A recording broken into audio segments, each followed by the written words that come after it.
Thank you for joining us. My name is Jennifer Homendy, and I'm the chairwoman of the National Transportation Safety Board. The National Transportation Safety Board is an independent federal agency that's charged by Congress with investigating every civil aviation and serious accident and serious incident in the United States and significant events in other modes of transportation.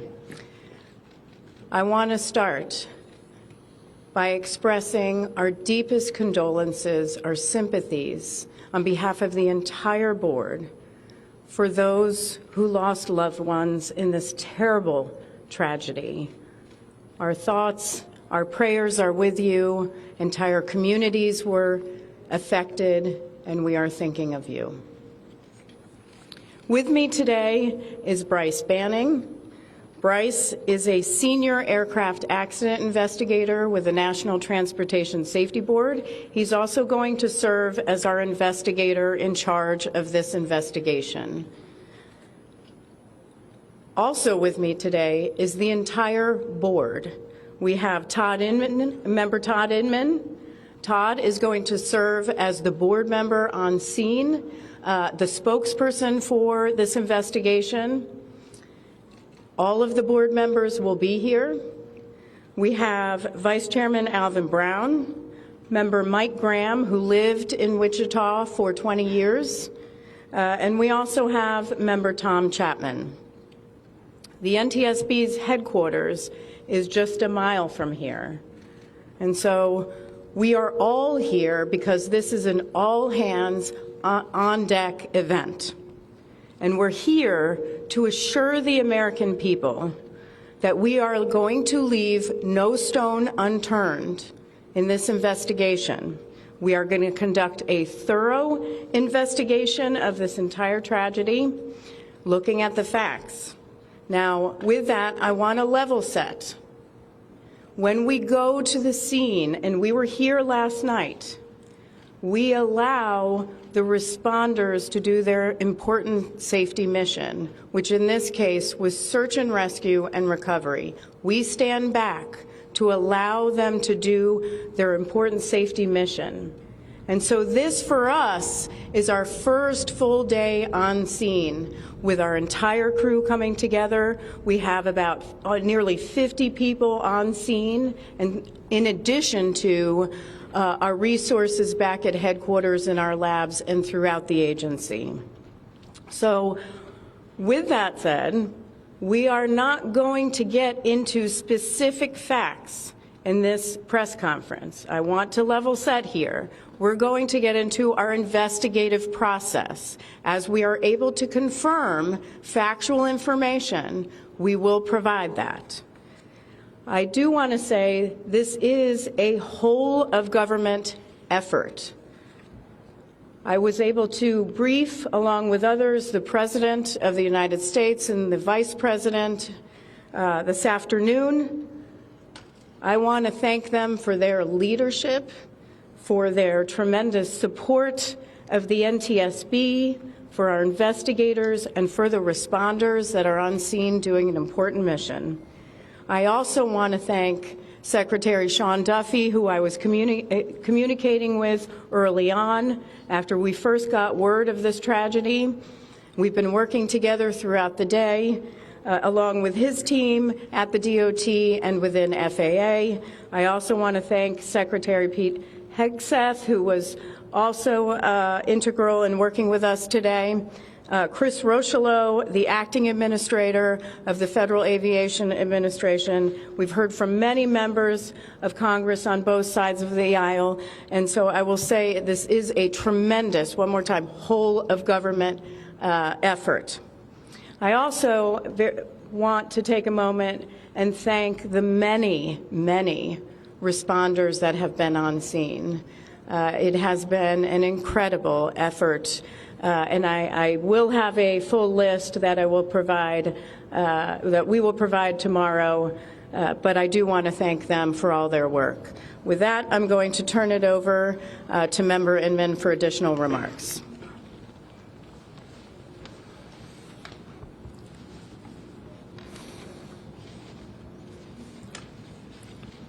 So today is our first full day on scene. Our investigative team will be on scene as long as it takes in order to obtain all of the perishable evidence and all of the fact-finding that is needed to bring us to a conclusion of probable cause. Our mission is to understand not just what happened, but why it happened, and to recommend changes to prevent it from happening again. Since we're just beginning our investigation, we don't have a great deal of information to share right now. We will keep you informed by giving regular updates as we learn more. Our intention is to have a preliminary report within 30 days, and the final report will be issued once we've completed all of our fact-finding and investigation. Now, we will not be determining the probable cause of the accident while we are here on scene, nor will we speculate about what may have caused this accident. Today, we will be going and having an organizational meeting and establishing our parties to our investigation.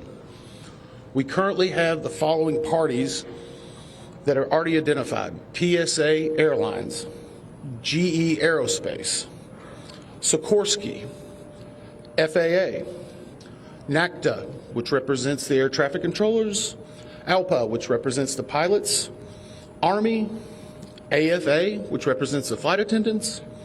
The Transportation Safety Board of Canada will be an accredited representative under Annex 13 of ICAO. They will be supplemented by MHIRG as a technical advisor. They were previously known as Bombardier. The NTSB offers this party status to those companies, government agencies, and associations that have employees, activities, or equipment involved in the accident. We offer that because they will provide technical expertise and relevant information supporting the development of the best possible factual record. Once they join this investigation, they are not permitted to release documents or talk publicly about the investigation without the consent of the NTSB. So I want to stress this. It is only the NTSB that will provide information related to this investigation, with one exception. Regarding the fatalities that occurred, that notification will be handled by the DC medical examiner. We will not be discussing fatalities or names. That will be handled by them as the proper authority. So we want to talk a little bit about our process. We will analyze the facts and determine the probable cause of the accident, and then issue a report of those determinations. I also want to talk a little bit about some additional people that are here with us, and they're very important to us, and that is our family assistance group. Later today, we will be briefing the families. We normally try to do this before a media event, but in this case, they're still arriving. Our family assistance specialists are already working closely with local officials and others to help assist them in their efforts to support everyone that's affected by this accident. And let me just reiterate what the chair said. A loss of life in an aviation accident is very unusual in the United States, and our heart-filled sorrow goes out to everyone that's affected. It affects us, it affects everyone around us. There are a lot of people hurting today. We will help find out what happened. We will do it factually, and we will do it accurately. As part of this, we are going to be standing up some specific working groups. Those working groups will be operations. They will be looking at the history of the accident flight and crew members' duties for as many days before the crash as appears relevant. We'll be forming a structures group, which will be the documentation of the airframe wreckage and the accident scene, including calculation of impact angles to help determine the plane's pre-impact course and altitude. We'll have a power plants group. They will do the examination of the engines and the engine accessories. We'll have a systems group. They will study the components of the plane's hydraulic, electrical, pneumatic, and associated systems, together with the instruments and elements of the flight control system. We'll have an air traffic control group. They will do reconstruction and review of air traffic control systems provided to and including acquisition of pertinent flight track surveillance information, what you might typically think of as radar or ADSB, along with controller pilot communications. We will also have a survival factors group. They will be doing the documentation of impact, forces and injuries, community emergency planning, and all crash and fire rescue efforts. Also, due to the unique nature of this crash, we will be having a helicopter group as well. Lastly, we will have a human performance group, and this will not be its own group. It will actually be a part of the operations, air traffic control, and helicopter groups. They will study the crew performance and all before the accident factors that might be involved in human error, including fatigue, medication, medical histories, training, workload, equipment design, and work environment. Now we're going to take a few questions, but I will again stress we don't have a lot of information now. We will continue to gather that. We will try to release it as we can, but we will only talk about the facts of the case that we know right now. I'm going to ask, we'll call on a few people. I'm going to ask that you state your name and affiliation. James Matthews from Sky News. So we've heard from President Trump today talking about DEI hiring policies within the FAA and associating that with the cause of this accident. What do you say to that? Well, unfortunately, I didn't hear the remarks. I was briefing House and Senate members, but I believe, Chair, would you like to take that? As part of any investigation, we look at the human, the machine, and the environment. So we will look at all the humans that were involved in this accident. Again, we will look at the aircraft, we will look at the helicopter, we will look at the environment in which they were operating in. That is standard in any part of our investigation. I'll turn it back. Chair, can I ask you, has the flight data recorder been recovered yet? And what is the difficulty in a water disaster like this, which presents a very difficult environment for your investigators and the people out on the water right now? Well, the question was on the flight data recorders. And we have not recovered the flight data recorders yet. We know they're there. They are underwater. This is not unusual for the NTSB. We have many times recovered flight data recorders in water. We have our lab right here that is about a mile from the NTSB, so it's not unusual. And once we get those, we'll be able to get those read and information from them to be able to provide further information to you. Chair. I'm going to turn it back over to Member Inman. Hey there, Skylar Henry with CBS News. Earlier today, Defense Secretary Pete Hegseth said a mistake was made last night. Based off of you all's initial investigations and preliminary findings, have you all been able to tell whether this was human error or mechanical failure? The question was, has there been human error or mechanical failure? We don't know what we know just yet. We do not know enough facts to be able to rule in or out human factor, mechanical factors. That is part of the NTSB investigative process and where all of these groups will come together. It's one of the reasons why the NTSB is known as the gold standard. We will take the time that's necessary, but I'd also like to reiterate, if we find something that is a significant issue that warrants immediate action, we will not hesitate to make those recommendations and make them public. We have a good track record on that, and we want to continue doing so. Sir. Hello, Sir. Tom Costello with NBC News. Does it hurt your investigative process, maybe for the chairman, does it hurt your investigative process to have the president already suggesting possible causes here as you try to keep an open mind and begin this investigation? Tom, with all due respect, I think the press also likes to state what probable cause is before we get to the probable cause. So what I'm going to say is you need to give us time. You need to give NTSB, it's not that we don't have information. We do have information. We have data. We have substantial amounts of information. We need to verify information. We need to take our time to make sure it is accurate. That's best for you. That's important for the families. It's important for legislators who are seeking answers to try to figure out what they're going to do about this. And so it will take time. We do have a lot of information, but we need some time to verify that. Yeah, Member Chase Williams with Fox Business. I'm wondering about the conditions in the tower last night. Were there any performance issues in the past with any of these controllers, anything of that nature? The question is about controllers. As I said, we are just now forming the groups. The controllers do have union representation, which they are entitled to. They'll be working with our party system and our party groups. They'll be conducting interviews. Those interviews will need to be analyzed, transcribed, and other team members will need to look over it. It'll be a long process, but we will go through the entire history. Michelle Del Rey, The Independent. My question is for the chairwoman. Can you tell us more about what the president and the vice president's responses were when you briefed them this afternoon?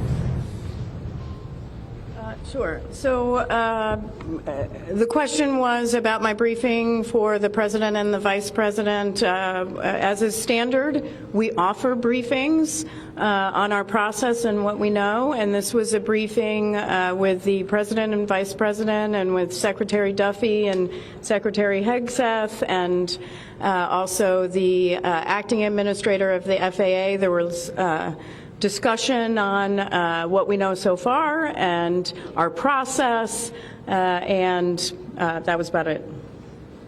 Madam Chairwoman, Stephanie Rothfuss with ABC News.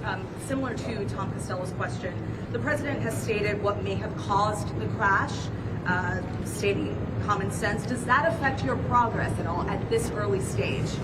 Yeah, so the NTSB, we conduct an important safety mission where we take a very careful approach. I'm sorry, the question was on speculating during investigations, which is we often hear about. What I will say is we look at facts on our investigation, and that will take some time. And at some point, we'll be able to provide that factual information, as Member Inman said, and provide that hopefully tomorrow. Hang on a second. Dave. Have you been able to retrieve the black boxes from the helicopter? Has the military decided whether they're going to read those to the NTSB? And what about the ATC tapes? Have you guys been up? So the question was about black boxes, which are referred to as black boxes, which are typically orange. We have not recovered any of the boxes involved yet. We feel comfortable and confident that we will be able to. Right now, recovery of life is probably the most important in those that were involved. I mean, there are still ongoing recovery efforts involving the fatalities involved, along with some debris is coming out as well. We will make sure that that perishable evidence is maintained. We have a great process for that. We will probably have more than one black box, so to speak. It's our understanding that the Sikorsky helicopter is equipped with some form of recording devices, and those will be read either by the DoD or by us. We have a good starting relationship with them, and we've already made agreements in order to be able to do that. So I feel comfortable in what we're going to be doing. The other question was about air traffic control. We received a very large package of information from the FAA at about 3 a.m., I believe, this morning. That is still being reviewed and analyzed. I would say there's a lot more information that usually comes in that than what you may find online and people might speculate about. And that is part of that overall process where we take the time to get the information correct and to make sure all the parties are engaged and involved and can fact check that information. One. Gabe Cohen from CNN. Can you tell me if the NTSB has reviewed this FAA internal report that has been cited by the New York Times indicating that the controller that was on duty at the time of the crash was doing a job that's usually done by two people? We have not reviewed any specific reports about the controllers at this time, at least from the leadership team. Our investigators are continuing to pull all that information, their personnel records, their files, where they were at, whether they were fatigued. All that information will be part of that investigative process. But right now we can't speculate on anything that may have been reported in the media until we get the opportunity to validate and understand how it impacts the investigation. We're going to take just a few more questions. Let's follow up on that. Sir? Yeah, Oren Kahan, Zebra Magazine. What's the process and the logistics like of bringing the families in? Are they coming into the airport? And how are you going to sort of treat the sensitivity of bringing them to the place where this tragedy happened? So the question is about the families. And many of those families are still en route. Some are still being notified from both the military and from the commercial crash. There is a family assistance facility that's being stood up by American and PSA Airlines in Bethesda, Maryland. They've already been working on that, standing it up. Our team from our disaster assistance team has also been coordinating with them. We plan on briefing them. It is customary that at some point, if the families wish to go to part of the accident site, that we would arrange such a thing, but it will only be when we know that it's safe, we have the correct perishable evidence, and we can do it in the proper modesty that should be for those family members. It will be a little bit of a process, but it will take some time. Sir, to follow up on the air traffic control system. No. Sir, or are you? I know that Marielle Carbone with DC News Now. We've heard from some witnesses that they saw people were able to come down the slides of the plane. Has there been any indication that people made it off the plane into the water? Well, again, we will not speak to the fatalities. The DC medical examiner will, but I think the DC fire chief this morning very succinctly said correctly that we believe there are no survivors. But were they off the plane? Like, did they even get out of the plane? Last question. So, hang on one second. Right now, we're going through the debris fields. Nothing we've seen would indicate that maybe slides or chutes were deployed. It was a very quick, rapid impact, but we've seen nothing in that regard so far from the evidence we had, but we still need to verify all of that information. One more question? Jeff Cook, ABC News. Go ahead. Jeff Cook, ABC News. What do you know about the altitude of the helicopter at the moment of impact? And can you talk about the procedures for such helicopters in that area? The question was about the helicopter procedures. And in D.C., it's kind of a unique environment. We've been getting briefed more and more by the FAA. I'm not an air traffic control specialist, but they're actually helicopter zones, if you will, or tracks. And this one was transiting, I believe, from track 1 to 4. As part of their normal procedure. If you live in D.C., you see a lot of helicopters going down into this area. So there's a very well-defined system in that regard. As far as altitude, until we get the additional information, we can't validate or basically corroborate any of that until we get more of the electronic data and the data that's on the plane. I do want to clarify one question that also came about cell phones. You know, in today's age and time, a lot of electronics and other devices do contain a lot of different information. We've found on a number of our accidents that we actually are notified through a smartphone that may sense that.